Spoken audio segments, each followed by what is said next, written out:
Hello everyone, नमस्ते, good morning you all. और आज हम बात करेंगे अबाउट स्टडी, यानी कि आप फॉरेन कंट्री में जाके अपनी स्टडी कैसे कंटिन्यू कर सकते हैं, या तो आप 12th के बाद या 10th के बाद या अपनी ग्रेजुएशन कंप्लीट करने के बाद अगर आप अपनी स्टडी फॉरेन कंट्री में करने चाह रहे हैं या फिर आपका मन हो या आपका पैशन हो, तो आप कैसे कर सकते हैं, क्या क्या प्रोसीजर रहेगा, क्या एप्लीकेशन फॉर्म रहेंगे, क्या एग्ज़ाम रहेंगे। तो इन सारी चीज़ों के बारे में बात करेंगे। तो सबसे पहले हमें ये जानना ज़रूरी है कि हम फॉरेन कंट्री में स्टडी का फ़ायदा क्या है।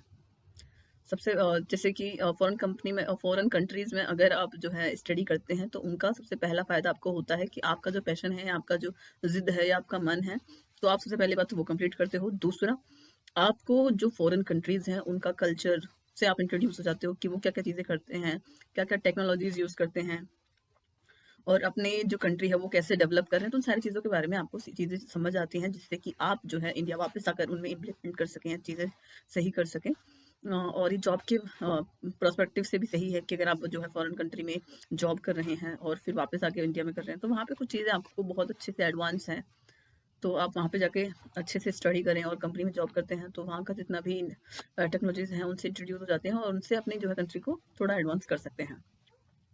फिर आपका तीसरा फ़ायदा होता है कि आपको जो है पैसे बहुत अच्छे मिलते हैं, कि फ़ॉरेन कंट्री में पैसा है, तो आप अपनी इंडिया ला सकते हैं और आपको बहुत अच्छा इनकम का सोर्स हो जाएगा आपके लिए।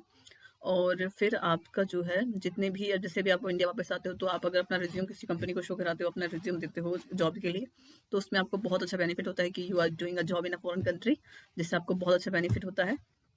ये सारी बेनिफिट्स हैं।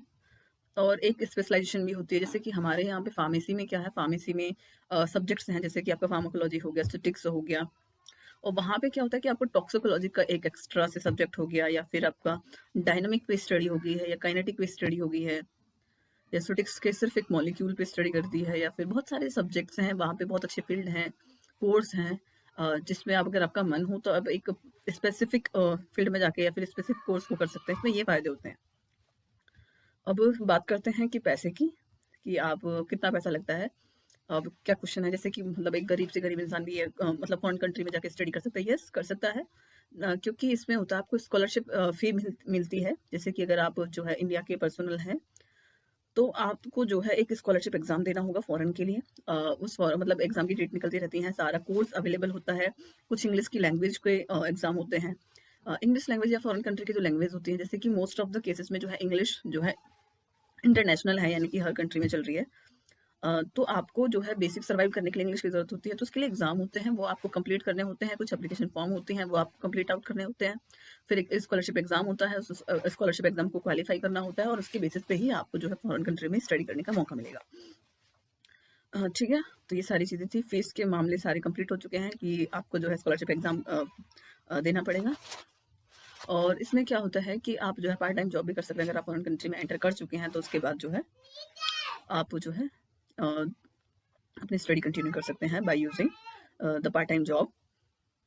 और अब जो है ये सारे प्रोसीजर आपको कैसे पता चलेंगे कि कौन सी कंट्री के लिए कौन सा एग्ज़ाम है और किस कंट्री में कौन से कोर्स हैं। तो इसके लिए आपको कंसल्टेंसी है जो ऑनलाइन कंसल्टेंट करती हैं आप लोगों से सीधे बात करेंगे, ऑनलाइन हो, चाहे आपका व्हाट्सएप ग्रुप हो या फिर आपका कोई भी ज़ूम ऐप हो, जिसके साथ 1 टू 1 जो कंसल्टेंट होंगे वो आपसे बात करेंगे। आपकी जितनी भी अ क्वेरी होंगी उनको 1 टू 1 रिप्लाई करेंगे। जैसे कि आपकी क्वेरी होगी कि कौन से कोर्स अवेलेबल हैं, क्या हम फार्माकोलॉजी में ये कर सकते हैं या फार्मेसी में ये कर सकते हैं, तो इन सारे क्वेश्चन के आंसर जो है 1 टू 1 होंगे। And now I want to introduce some consultancy. जैसे कि आई स्कूल कनेक्ट हो गया, ये यहाँ पे क्या होता है कि आपको एक पर्सनल हैं जो ऑनलाइन आपसे बातचीत करेंगे, आपके सारे क्वेश्चन को आंसर करेंगे, आपको ये बताएँगे कि एप्लीकेशन फॉर्म कब रिलीज़ होगा और आपको वीज़ा के लिए क्या करना पड़ेगा, एप्लीकेशन और स्कॉलरशिप का प्रोसेस कैसा रहेगा, स्कॉलरशिप एग्ज़ाम में कैसे-कैसे सिलेबस होंगे और वहाँ पे करने के फ़ायदे क्या होंगे, फिर जॉब प्रोस्पेक्टिव से कैसी बातें होंगी। तो ये सारी चीज़ें जो हैं आप जो है ऑनलाइन भी सर्च कर सकते हैं और ऑनलाइन भी आप इनका नंबर आपको मिल जाएगा, इनका एड्रेस आपको मिल जाएगा, आप डायरेक्ट बात कर सकते हैं।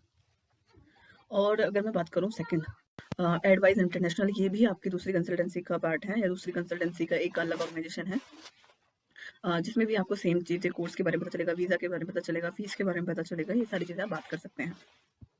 और आईडीपी कंसल्टेंसी भी एक अलग ऑर्गेनाइजेशन है, जहाँ पे भी आपको सारी इन्फॉर्मेशन मिलेंगी कि जैसे कि ऑस्ट्रेलिया में क्या प्रोसेस है, फीस का क्या है, कोर्स का क्या है, यूएसए में क्या प्रोसेस है, कनाडा में क्या है। तो मतलब बहुत सारी कंट्री हैं, तो कंट्री के हिसाब से सबका अपना अपना एप्लीकेशन फॉर्म रहेगा, स्कॉलरशिप फॉर्म रहेगा, इंग्लिश एग्जाम क्राइटेरिया रहेगा कि कितने एग्जाम के स्कोरिंग के बेस पे आपको लिया जाएगा।